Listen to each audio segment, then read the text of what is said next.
Dengan menerapkan 9 tips ampuh di video ini, channel kalian akan bisa berkembang dan meledak.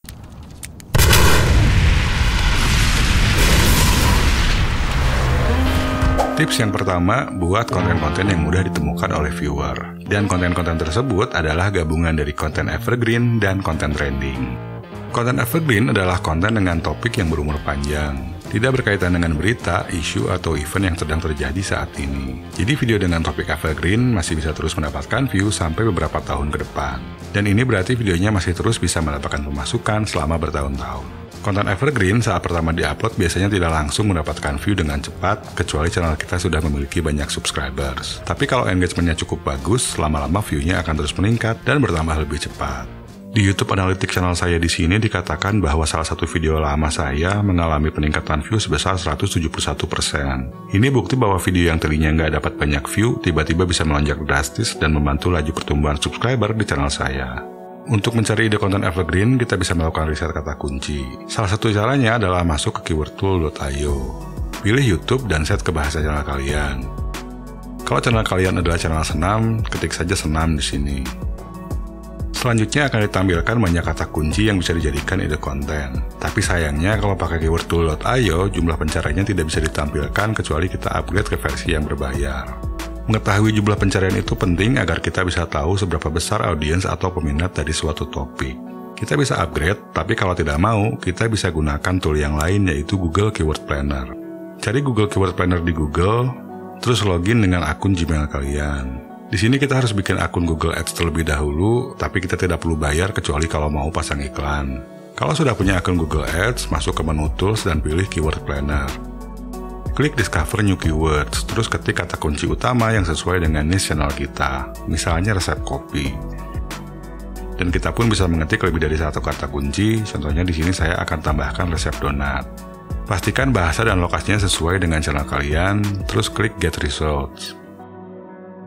Di settingan ini, pilih Google and Search Partners. Selanjutnya akan ditampilkan banyak banget kata kunci yang bisa kita jadikan sebagai ide konten evergreen.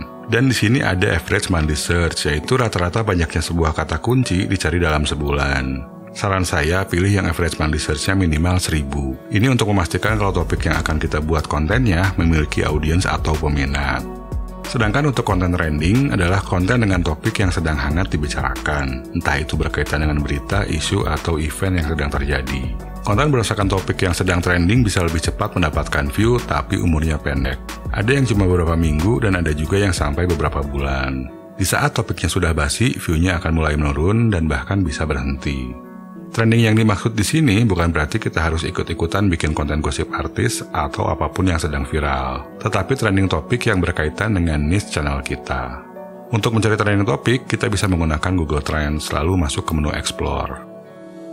Set bahasanya ke bahasa channel kita, lalu di sini pilih 30 hari terakhir, dan di sini pilih YouTube Search. Setelah hasilnya muncul, coba cari jika ada trending topik yang berkaitan dengan niche channel kita. Tapi kalau tidak menemukan, kita bisa ketik kata kunci channel kita di sini, misalnya resep ayam. Terus scroll ke bawah, kalau kosong seperti ini, coba set rentang waktunya ke 90 hari terakhir. Sekarang kita bisa lihat ada beberapa topik yang ditampilkan di sini. Selain menggunakan Google Trends, kalian pun bisa cari konten trending di sosmed seperti Instagram, TikTok, atau Twitter. Follow akun-akun niche yang topiknya sama dengan channel kalian, terus pantau apa yang sedang ramai posting. Selain konten trending yang berumur pendek, ada juga konten trending musiman. Contohnya video resep ketupat atau opor ayam kemungkinan akan ramai dicari saat menjelang lebaran. Contoh lainnya, channel reaksi film banyak yang mereaksi film-film bertema Natal saat menjelang hari Natal. Walaupun tidak selalu, biasanya tren musiman ini berkaitan dengan hari libur atau peringatan dan tradisi di suatu negara.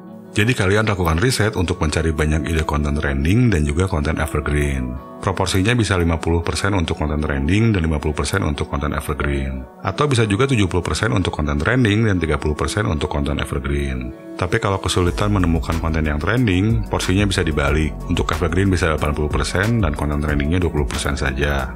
Setiap mengupload video-videonya, lakukan optimasi metadata dengan teknik SEO. Optimasi metadata dengan SEO harus dilakukan agar viewer bisa menemukan video-video kalian di halaman penelusuran YouTube. Dan agar algoritma YouTube merekomendasikan video kita di posisi atas, kita harus melakukan tips yang kedua, yaitu membuat engaging video. YouTube itu ingin kita membuat video yang bisa memberikan kepuasan kepada viewer. Karena video yang memberikan kepuasan bakal mampu membuat viewer betah di YouTube dan videonya akan lebih sering direkomendasikan oleh algoritma YouTube. Engagement adalah salah satu faktor yang penting yang mempengaruhi nilai kepuasan, termasuk likes, comment, share, watch time, dan juga audience retention. Untuk watch time serta audience retention adalah dua metrik engagement yang harus kalian fokuskan. Setidaknya video kita bisa mendapatkan average percentage view sebesar 30%.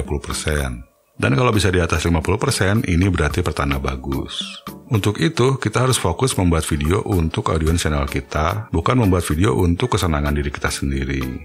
Lakukan riset dan baca YouTube Analytics untuk mengenali siapa audiens channel kalian. Karena di YouTube Analytics, kita bisa mengetahui demografik dan channel-channel lain yang ditonton oleh audiens channel kita. Selain itu, mulailah video dengan hook. Jangan memulai dengan intro atau animasi logo channel dan jangan bertele-tele.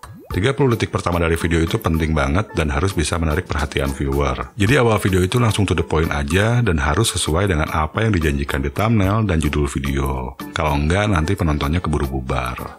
Pelajari dan gunakan teknik storytelling yang dikombinasikan dengan teknik editing karena membantu dalam membuat viewer menonton sampai habis.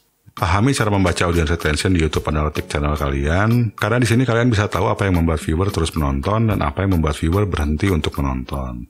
Lanjut ke tips yang ketiga, yaitu memaksimalkan CTR atau rasio klik tayang. Masalah dengan YouTube, video yang bagus itu belum tentu akan ditonton oleh viewer kalau thumbnail dan judul videonya tidak bisa menarik perhatian orang. Setelah kalian mendapatkan ide konten, luangkan dulu waktu untuk bikin konsep thumbnail dan judul video yang bisa menarik perhatian dan bikin viewer penasaran. Gunakan warna dan gambar yang mencolok sehingga mata dari viewer bisa tertuju ke thumbnail tersebut. Karena di YouTube itu ada banyak banget pilihan video yang bisa ditonton, kalau thumbnail tidak mencolok, maka viewer akan skip thumbnail tersebut. Selain mencolok, thumbnail dan judul video pun harus mudah dimengerti dan bisa bikin penasaran sehingga viewer memutuskan untuk ngeklik dan menonton. Buat beberapa variasi thumbnail dan judul video, nanti kalian bisa pilih salah satu yang paling menarik. Tips yang keempat adalah promosikan video dan channel kalian secara aktif. Menunggu algoritma YouTube untuk merekomendasikan video-video kalian itu lama, karena algoritma YouTube memerlukan banyak data seperti audiens, CTR, dan engagement. Jadi jangan hanya mengandalkan algoritma untuk mendapatkan view. Promosi yang paling mudah dilakukan adalah dengan menge-share video kita kepada teman dan keluarga. Dan hasilnya akan lebih bagus kalau kita share videonya dengan orang-orang yang memiliki interest akan topik video tersebut, karena mereka akan lebih mau untuk nonton videonya sampai habis. Promosikan juga video baru kalian di akun Instagram, TikTok, Twitter, atau Facebook. Pasang link ke video terbaru di bio kalian, lalu lakukan posting tentang video tersebut. Di postingan kalian, jangan hanya memasang foto atau cuplikan menarik dari video, tapi ajak followers kalian untuk ngeklik link yang ada di bio. Sekalian tambahkan juga di captionnya dan gunakan hashtag yang relevan. Salah satu kesalahan pemula saat mempromosikan konten di sosmed adalah hanya melakukan promosi. Kita tetap harus posting konten-konten yang tidak berbau promosi dan berinteraksi dengan pengguna lain. Kesalahan kedua yang dilakukan pemula adalah promosi di tempat yang salah. Jangan pasang komen promosi video di akun orang lain, karena sangat mengganggu dan cara ini sebetulnya tidak efektif.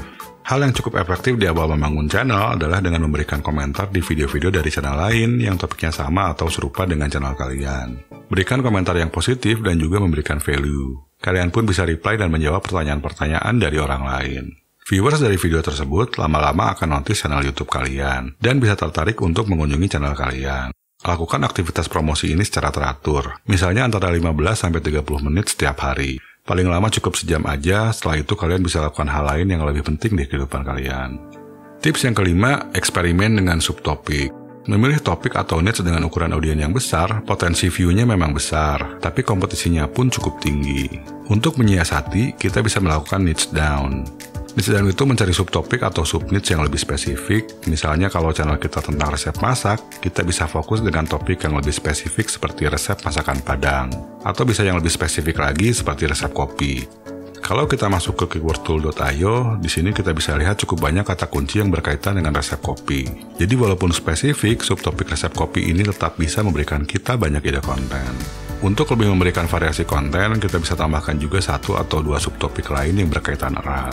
Contohnya kalau kita memilih subtopik resep kopi, kita bisa menambahkan resep-resep snack yang cocok dengan kopi. Misalnya resep donat, sandwich, bagel, dan lain-lain.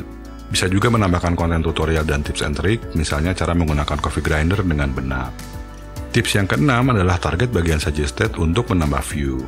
Seperti yang saya katakan di tips-tips sebelumnya, buatlah konten yang bisa dicari oleh viewer dengan optimasi SEO dan promosikan konten-konten kalian untuk menambah view. Tapi dua strategi tersebut saja tidak cukup. Kita bisa melakukan satu strategi lagi untuk mendapatkan view, yaitu dengan mentarget bagian suggested. Karena bagian suggested atau up next ini adalah salah satu sumber view terbesar di YouTube. Kalau kita lihat di bagian suggested dari sebuah video, di sini terdapat banyak video yang direkomendasikan yang terdiri dari 3 kategori. Pertama, video-video lain dari channel yang sama yang videonya sedang kita tonton.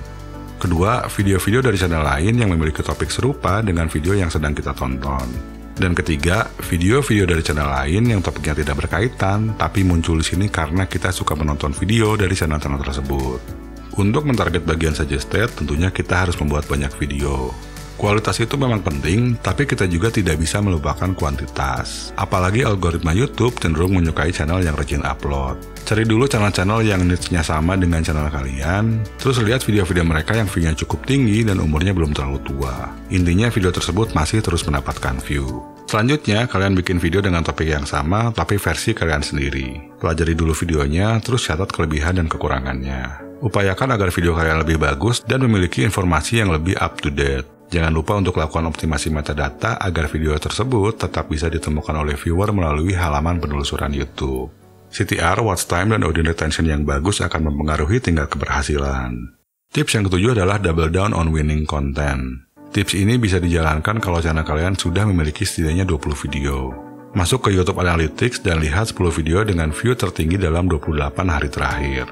Yang harus kalian lakukan adalah bikin lagi video-video baru yang topiknya sama, tapi isinya berbeda. Contohnya di sini, saya bikin video tentang menggunakan suatu aplikasi text-to-speech. Karena view-nya lumayan, saya bikin lagi video 7 aplikasi text-to-speech lainnya yang berbeda dengan apa yang dibahas sebelumnya. Desain thumbnail-nya pun saya buat mirip karena CTR-nya lumayan tinggi.